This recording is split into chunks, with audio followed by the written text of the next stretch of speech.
Nama saya Yanti Jumiati. Saya kebetulan bertugas di kantor distribusi Jawa Barat dan Banten, di kantor induknya. Saya di subbidang administrasi SDM, di bidangnya SDM dan organisasi.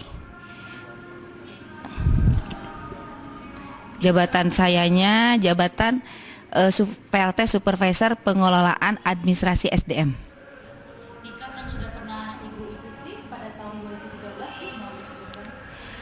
2013 ini saya udah mengikuti diklat itu manajemen SDM dasar, manajemen keuangan dasar, dan Supervisory Education 1, SE1. Yang terakhir SE1. SE1-nya di mana, Pak? Di Udiklat Bogor.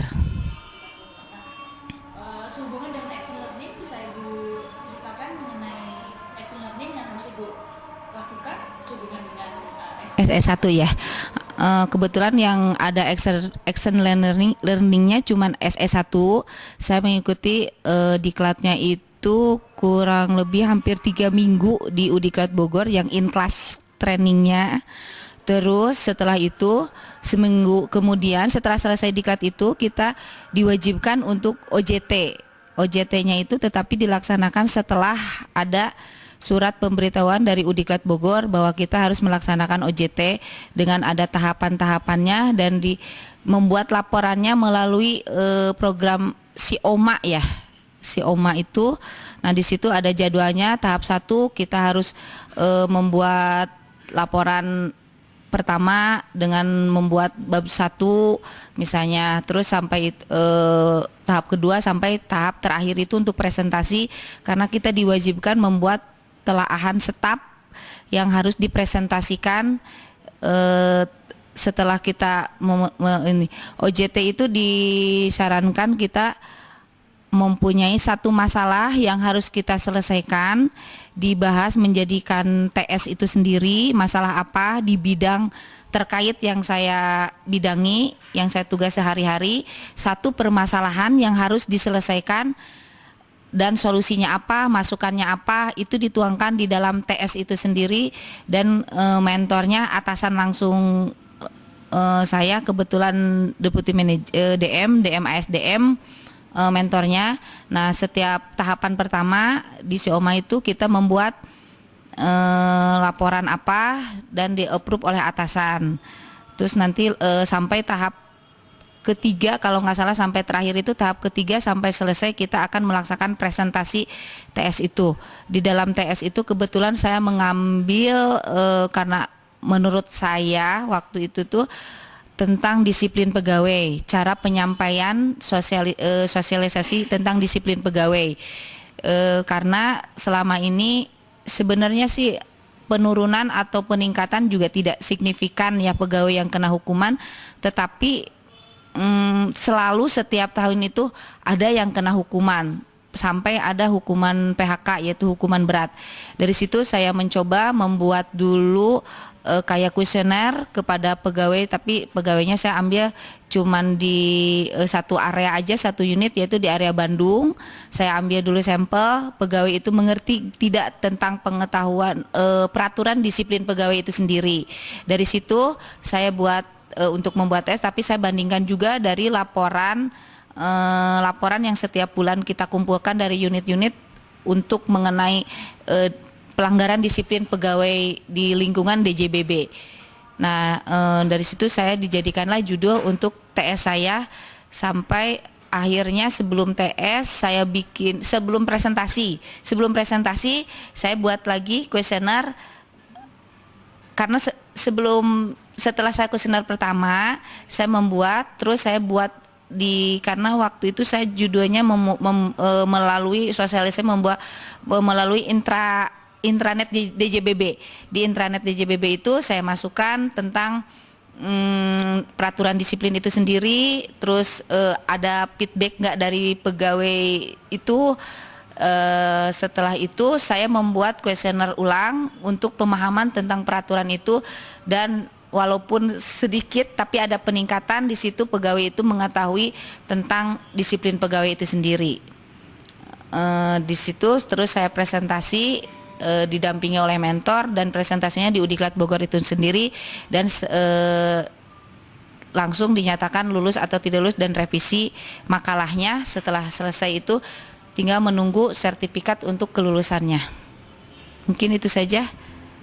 Nah, ketika pelaksanaan action learning itu, pengalaman apa yang menarik yang Ibu alami pada saat itu? Untuk action learning itu sebenarnya banyaknya kendala ya, karena pertama pada saat kita harus membuat TS itu dengan waktu 30 hari kerja, tetapi kita juga harus menyelesaikan pekerjaan yang sehari-hari, tugas kita sehari-hari yang harus kita selesaikan. Nah, di situ banyak benturan-benturan, sedangkan di Sioma itu ada tahapan periode-periodenya. Apabila kita lewat, itu kan nggak bisa di-approve oleh atasan kita. Nah, pada saat itu jadi kita kayak kejar-kejaran membuat kerjaan rutin dengan TS itu sendiri. Sebenarnya kalau kita udah gitu, yang jadi kendalanya itu di Sioma-nya juga waktu itu saya tuh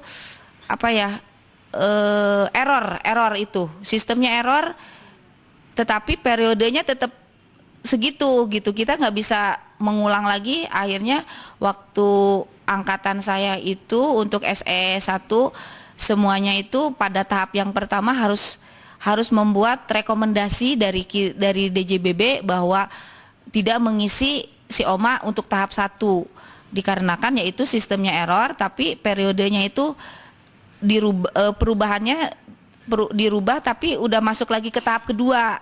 Itu mungkin kendalanya, karena kebetulan waktu diklat SE1 itu saya barengannya dengan PLT semua, dan itu PLT-nya M Rayon, yang banyaknya untuk M Rayon. Nah, M Rayon itu mungkin di lapangan, di tugas sehari-harinya juga udah padat, harus mengejar juga TS itu dengan 30 hari kerja. Karena waktu itu kita udah di akhir tahun, di Desember itu udah lagi gencarnya banyak kerjaan mungkin ya, ditambah harus menyelesaikan itu. Nah, di Siomanya itu sendiri ada kendala, periodenya itu tidak ada perubahan. Waktu itu kita udah minta usulan untuk dirubah, tetapi pada saat dirubahnya itu pada masuk tahap kedua, periodenya itu berubah lagi gitu, berubah lagi. Kok jadi tahap 1 banyak yang tidak mengisi. Nah, untuk itu mungkin si Oma itu yang belum mungkin pegawai juga kayaknya belum paham ya tentang si Oma, cara pengisiannya harus bagaimana, itunya juga bagaimana. Mungkin ini masukan untuk Udiklat aja, karena waktu diklat saya itu si Oma itu kita tidak dijelaskan bagaimana mengisi si Oma dan efeknya kalau kita tidak mengisi si Oma. Itu yang tidak kita jelaskan. Kita waktu itu tuh cuman diberikan panduan di meja kelas, di kelas itu seorang satu panduan pengisian si Oma seperti ini, tetapi tidak dijelaskan apabila kita lewat batas periode pengisian itu akan seperti bagaimana, itu tidak dijelaskan. Makanya pada tahap ke-1 banyak yang gagal, tahap 2 juga banyak yang gagal karena mereka menganggap tadinya mungkin si Oma itu ada yang ngisi pada tahap 1 itu sebenarnya cuma gampang untuk masuk dulu. Nah, itu tidak dijelaskan. Akhirnya pada saat mau presentasi, pegawai yang mau TS itu presentasi itu harus membuat rekomendasi dari MB SDMO di sini bahwa yang bersangkutan diizinkan untuk mengikuti presentasi TS. Itu untuk kendala si Oma ya. Si Oma itu ya itulah, si Oma itu belum caranya, karena kita juga baru bahwa harus mengisinya lewat si Oma, tidak lewat manual lagi tapi lewat sistem. Nah, itu cuman di si Omanya itu sendiri yang kurang apa kurang dikasih penjelasan bahwa ngisi si oma seperti ini, efeknya seperti ini. Dan satu lagi mungkin materi ya, karena setiap saya mengikuti materi diklat itu, materi itu tidak selalu up to date. Nah, pada saat kemarin kebetulan materi itu kita diberikannya soft copy, dikasih flash disk, tetapi pada saat kita buka di masing-masing di laptop masing-masing, yang ditayangkan oleh instruktur itu berbeda. Ada perbedaan. Nah, mungkin itu masukan apabila untuk materi itu kalau bisa sama lah. Jadi akhirnya kita tidak harus ngopi ulang gitu. Kadang malah kalau materi yang kemarin waktu yang MSDM itu materinya kan dikasihnya HAT-nya. Yang di HAT itu dengan yang dipaparkan itu berbeda sekali. Itu mungkin masukan untuk udiklatnya di Sioma dengan di materi. Kalau untuk pelayanan instruktur atau pelayanan di pengajarannya itu sih bagus ya, udah bagus di untuk kebersihan untuk itu udah enak lah. Jadi kemudian yang TS yang dilakukan itu manfaatnya bagi bisa dibilang unit ya? Iya. Ya itu apa? Manfaat TS itu kemarin itu karena saya mengambil tentang sociality disiplin, yaitu tadi pada saat mungkin pegawai ada yang paham atau tidak paham mengenai peraturan disiplin pegawai. Pada saat itu saya cuma menyurvei untuk beberapa poin, mengerti atau tidak mengerti ini kena hukuman apa, pelanggaran hukuman apa. Di situ banyak yang tidak mengerti, tapi pada saat saya sebarkan lewat intranet itu bahwa peraturannya tuh ini loh peraturan tentang disiplin pegawai itu untuk dibaca, untuk dipahami. Nah, pada saat survei ulang lagi di situ ada peningkatan pegawai itu mengerti. Itu mungkin salah satu cara biar pegawai itu mengerti tentang salah satu peraturan yang saya angkat tentang peraturan disiplin. Mungkin kedepannya bisa peraturan lain bisa saya masukkan untuk melalui intranet DJBB itu. Jadi dampaknya karyawan banyak mengetahui mengenai peraturan itu mungkin ya Bu? Iya. Dampaknya mungkin pegawai itu akan lebih memahami, mengetahui ada peraturan tentang SDM, peraturan SDM itu sendiri, atau peraturan yang baru ya, yang sekarang lagi dipakai, kayak misalnya sekarang adendum PKB. Ini adendum PKB kan di situ ada tentang peraturan disiplin, ada segala macamnya. Nah, di situ saya bisa terapkan di JBB dan pegawai akan lebih mengerti dan mungkin akan lebih care bahwa ada peraturan baru. Kemudian tanggapan Ibu dengan adanya action learning ini bagaimana Bu? Action learning bagus ya. Sebenarnya ada di sisi positifnya ya. Jadi pada saat pegawai walaupun dikejar-kejar dengan pekerjaan rutin, tetapi dia ada tanggung jawab bahwa setelah diklat itu harus ada hasilnya dari diklat itu seperti apa dan bisa dituangkan di bentuk apapun ada itu karena setahu saya ada diklat kalau yang nggak ada action learningnya ya setelah diklat ya dia ya udah berarti saya udah selesai dan saya mendapat sertifikat ya udah saya udah memenuhi kewajiban bahwa saya udah diklat. Tetapi kalau ada action learningnya menurut saya dia ada lebih tanggung jawabnya, setidaknya kalau dia membuat seperti TS atau makalah dia kan bisa menggali lagi, oh ini berarti pelajaran ini harus diterapkan di kerjaan yang sehari-hari yang ini gitu. Itu bisa membagi ilmu dengan teman seruangan atau dengan atasan kita yang sebagai mentor. Mungkin itu akan lebih bermanfaat untuk si siswa itu yang ikut diklat. Peran mentor pada saat itu yang dirasakan bagaimana? Peran mentor itu sangat kalau yang kebetulan mentor saya sangat perhatian ya. Dia pada saat saya tahapan 1 harus di-approve, terus pada tahapan 2 juga harus di-approve, terus saya masih saya pada saat saya mau presentasi saya kasihkan dulu makalah, dia baca-baca, oh ini ada masukan harus ini sangat ikut perhatian lah ke sayanya sampai mau presentasi dia mendampingi juga sebagai mentor dan dia bisa membela sebagai mentor bahwa saya itu ini loh yang harus dijelaskan tuh sepertinya ini sampai saya dinyatakan lulus. Kemudian harapan Ibu untuk PLN Corporate University Bu? Harapan saya ke depannya untuk corporate university itu lebih bagus, lebih maju ya untuk ke depannya, terutama untuk pengembangan diklatnya itu sendiri, kepegawaiannya juga jangan sampai seperti ini.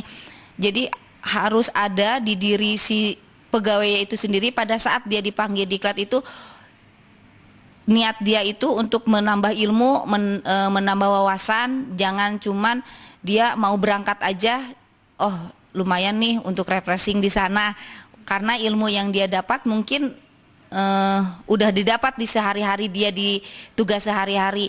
Jadi untuk kedepannya mungkin untuk corporate university itu materinya itu lebih menantang si siswa itu untuk pergi berangkat diklat. Jadi niatnya dia itu benar-benar akan menambah ilmu, bukan untuk cuman istirahat di diklat dari job sehari-hari dia. Yang menantang itu seperti apa Bu? Misalnya gini ya, kayak saya udah berapa kali diklat itu banyak yang saya ikuti diklat, tetapi yang saya itu tuh kayak diklatnya emang sesuai dengan bidang saya yang geluti, bidang sehari-hari, tetapi banyak yang saya udah, misalnya saya yang waktu diklat personel administrasi aja di sini udah memakai SAP, pada saat kita diklat di sana udiklatnya sendiri corporate university-nya tuh belum memakai SAP, jadi pada saat mau praktek nggak bisa. Untung instrukturnya mengerti karena dia emang udah memegang tentang SAP itu sendiri. Nah itu mungkin terus kayak menantangnya harusnya sesuai lah, setidaknya sesuai dengan yang dia itu, jangan sampai instrukturnya dengan siswanya itu lebih tahu siswa daripada instruktur. Mungkin itu karena saya lihat instrukturnya juga banyaknya pensiunan ya, kalau untuk di Udikat Bogor kemarin itu mungkin perkembangannya itu juga dia tidak paham lah gitu untuk bahwa sekarang udah memakai ini. Jadi akhirnya banyak siswa yang enggak Pak atau enggak Bu, sekarang itu udah seperti ini, di lapangan seperti ini. Nah itu akhirnya dia si instruktur malah dapat ilmu dari siswanya itu sendiri. Mungkin lebih harus ditingkatkan untuk instrukturnya itu sendiri. Mungkin hal-hal baru mungkin ya Bu, yang menantang itu maksudnya mungkin. Iya, hal-hal baru misalnya pada saat dia memanggil siswa untuk diklat, kan udah tahu tuh materinya ini. Nah, apa sih sekarang yang lagi udah dipakai oleh si PLN itu? Nah, itu disampaikan tetapi tidak bisa praktek karena di sananya juga belum bisa memakainya. Itu yang belum di Udiklat belum ya. Sampai sekarang juga kemarin ada teman saya ikut diklat personel, pada saat personel itu ikut 2012, kemarin ada teman itu masih seperti itu dan materinya masih itu juga. Iya. Terus kemudian ada lagi yang mau disampaikan Bu, selain apa yang saya tanyakan tadi untuk PLN Corporate University? Mungkin untuk Corporate University untuk saat ini lebih bagus ya Pak, untuk pelayanan itu bagus. Saya lihat itu perkembangannya juga emang udah bagus lah untuk di dalam pelayanan, di gedungnya itu sendiri udah bagus. Untuk manajernya pada saat itu juga welcome-nya, pegawainya udah bagus lah untuk kedepannya. Mungkin untuk saya yang tadi itu yang saya bicarakan untuk materi dan itunya aja itu, materi, terutama materi yang harus ada perubahan dan lebih bagus lagi untuk sesuai dengan di lapangan apa yang kita kerjakan sehari-hari.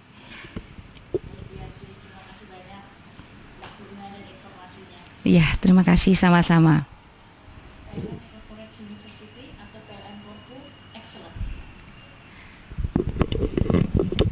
PLN Corporate University Excellent.